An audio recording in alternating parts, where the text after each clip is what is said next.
yun, Diyos ng bundok. Dito yun. Tapos yung mga Buddhist temple, nandito din. Kaya Ayan. pagbaba niyo, umalik kayo sa park. Bakit? Kasama eh. Ito yung mga tourist spot ng Macau. Pinupuntahan talaga ng... Pero hindi ito nakakakyat ng walang sasakyan. Meron bus pag... pero dun sa baba ka mag-aantay. Tapos pag ganito ang hapon, yung iba po nilalakad nila to. Ano naman na? Lalakad ito, malayo. Layo ah. Tsaka mataas po.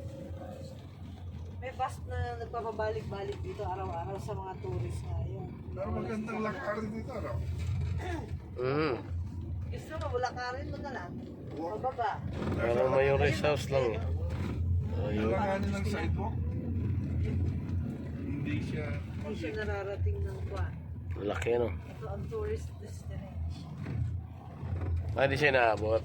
Selfie na kayo. Bawal. Hindi po mahirap puntahan tingnan nyo. Pag ganito oras, wala nang bus. Wala nang bus na umakyat dito. Yung bus na private car. Oo, private car. Material naman ako dito sa Pontara eh.